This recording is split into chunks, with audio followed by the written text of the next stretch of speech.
Hi again, everybody.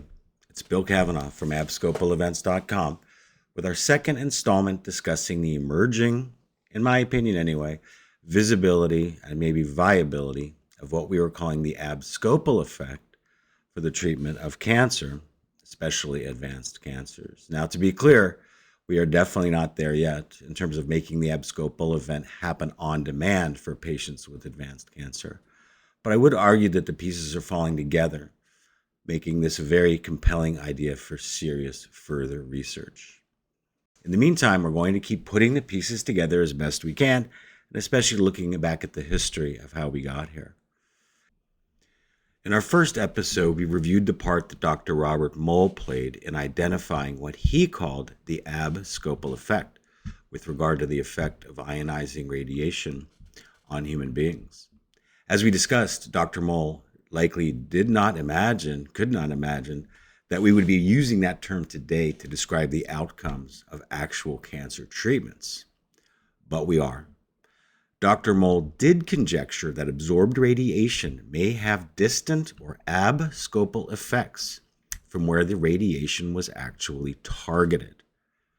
Now we're going to skip forward just a bit in history and look at the contribution of another pioneering mind, Dr. Richard J. Ablin Jr., a truly remarkable cancer researcher who unfortunately passed away just over 2 years ago.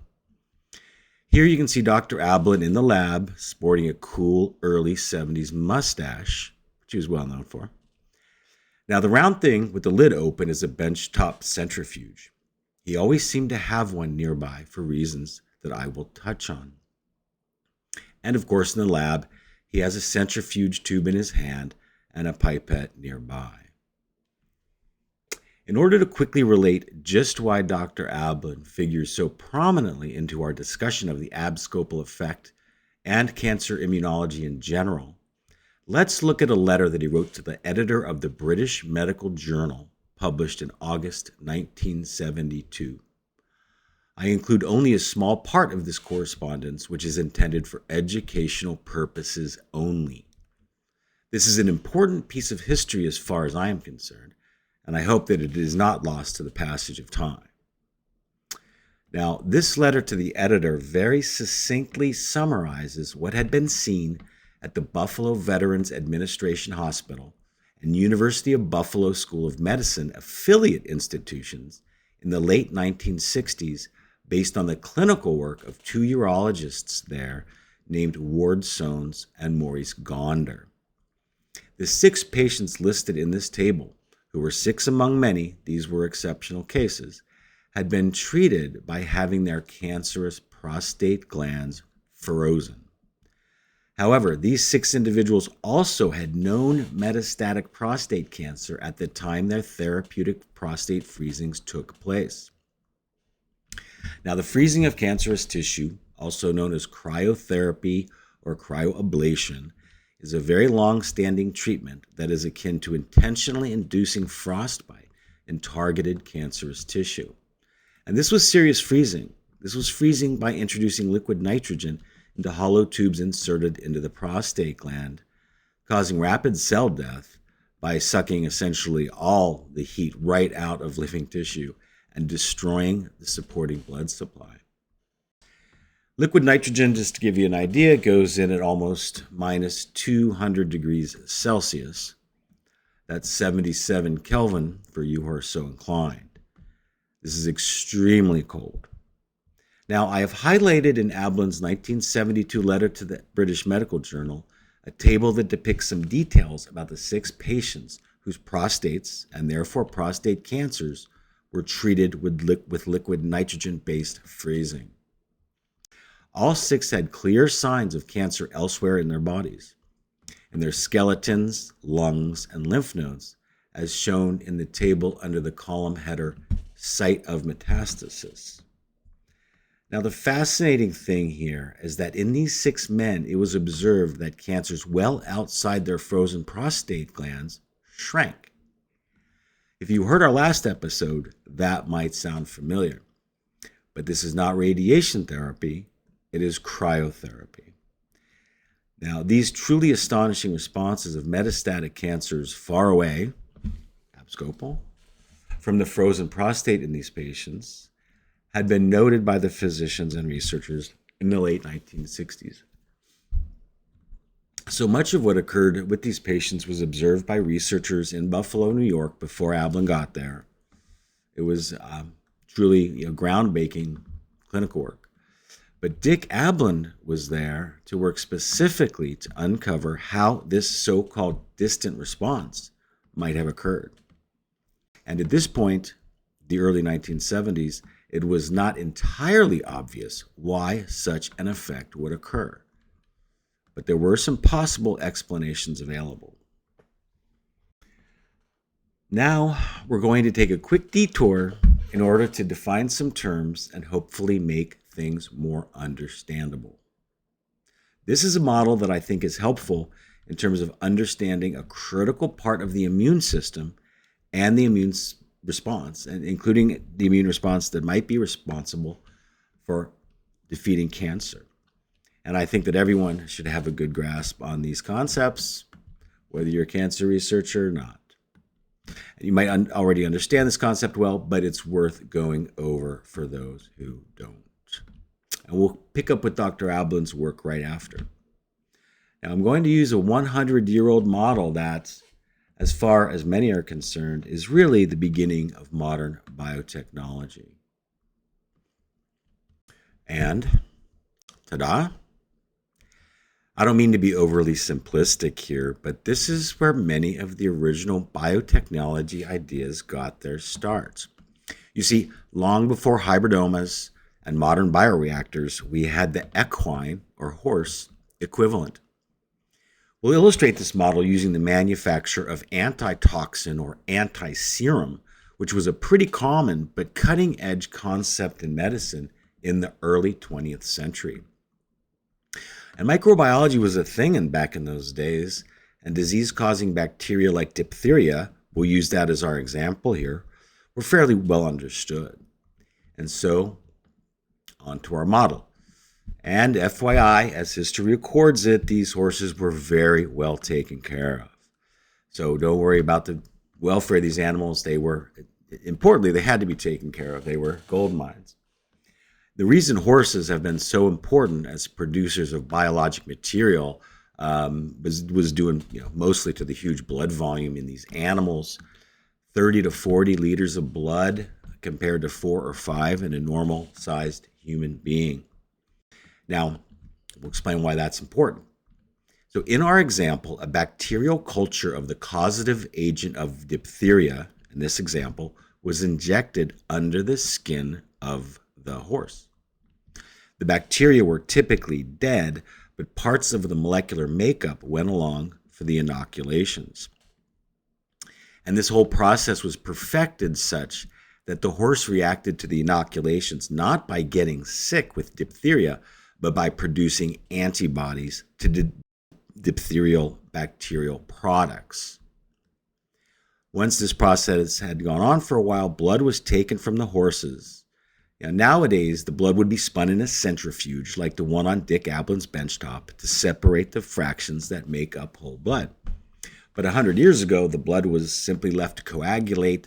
Then the serum with the antibodies was poured off and ultimately used to treat patients with active diphtheria infections. I bring this all up because the humoral or antibody response that we see in our early biotechnology example is very relevant to the investigation of what happened in Buffalo back in the late 60s and early 70s, as summarized in that letter to the editor.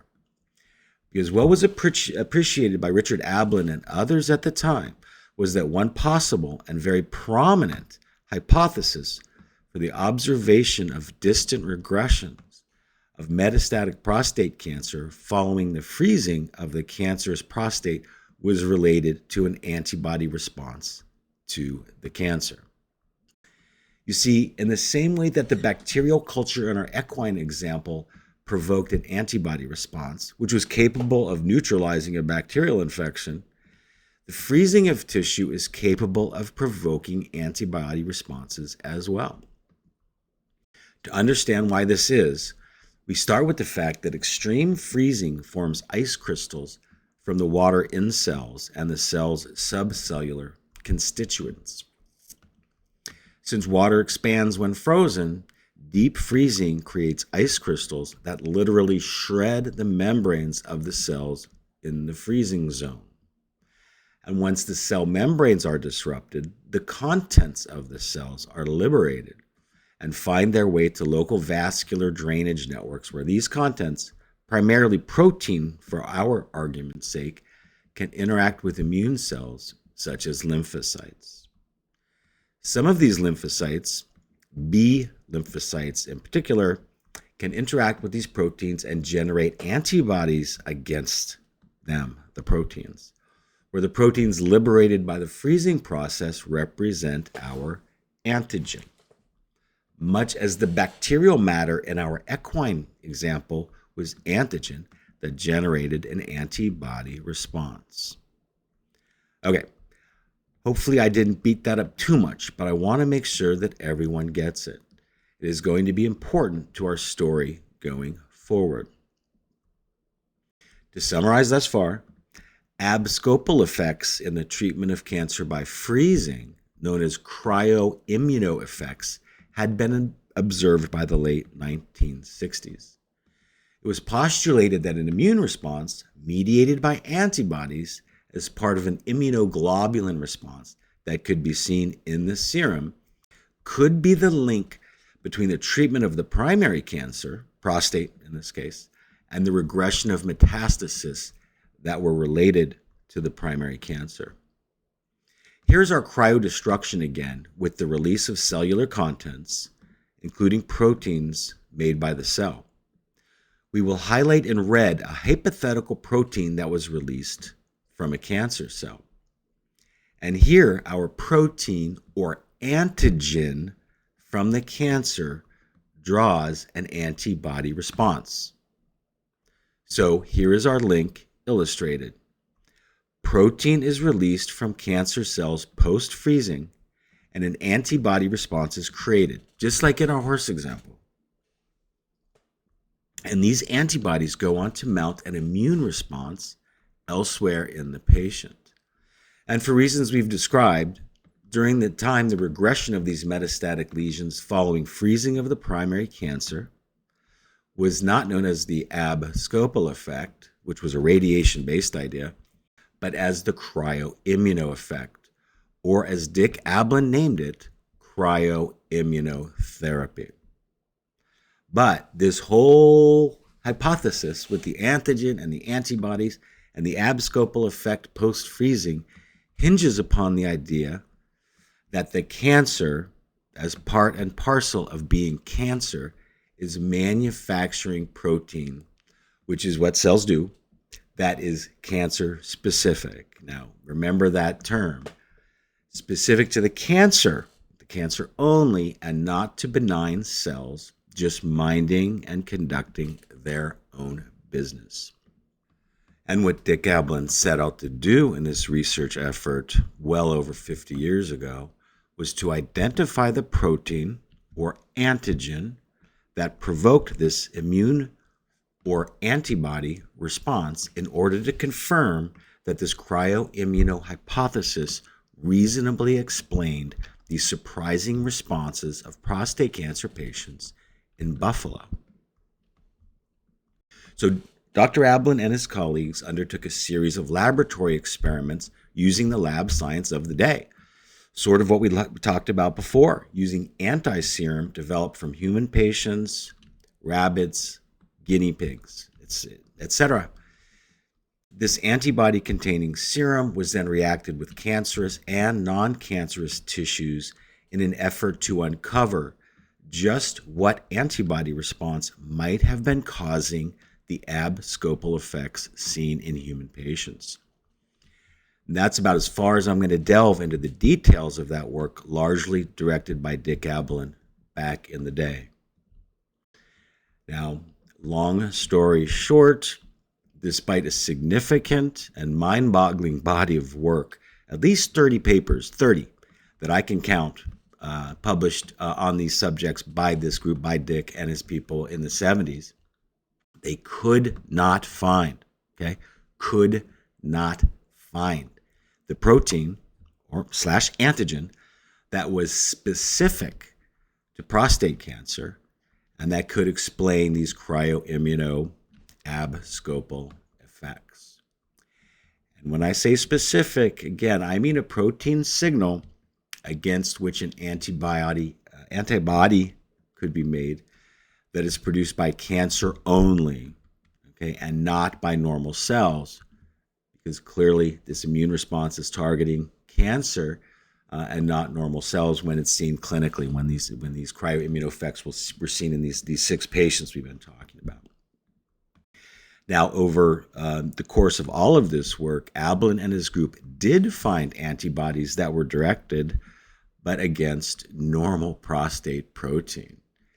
These autoantibodies, as they are called, were a very interesting find. So search as they might, they could not find the cancer-specific antigen to get the cancer-specific antibody response.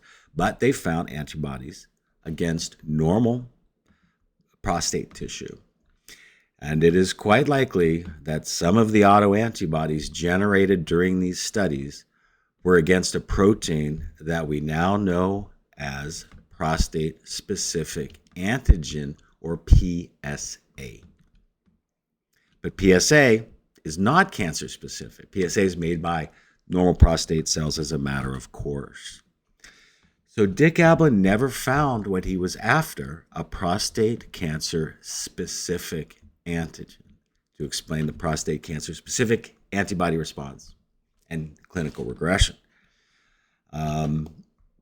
And in the half century since his work, there's been a whole lot of people looking for this prostate cancer-specific antigen, but they haven't found it either. They've had a lot more time and a lot more advanced technology to find it.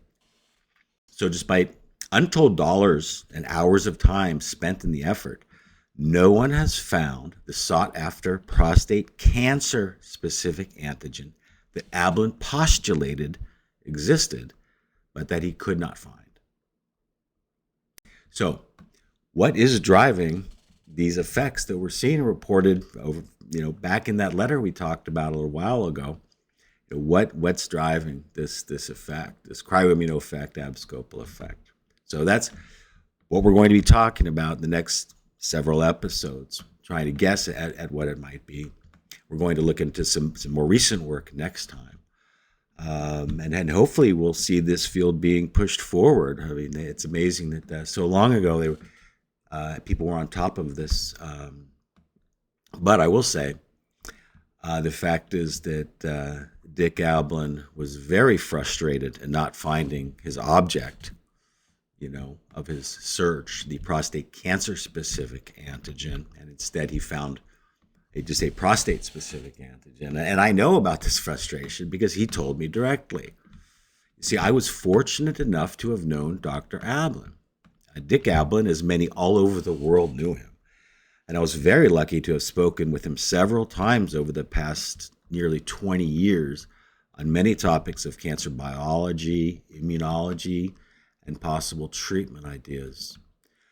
We even spoke together at the same meeting in Beijing back in 2007, where I was able to introduce him during a special session at a scientific meeting there of the Society for Cryosurgery.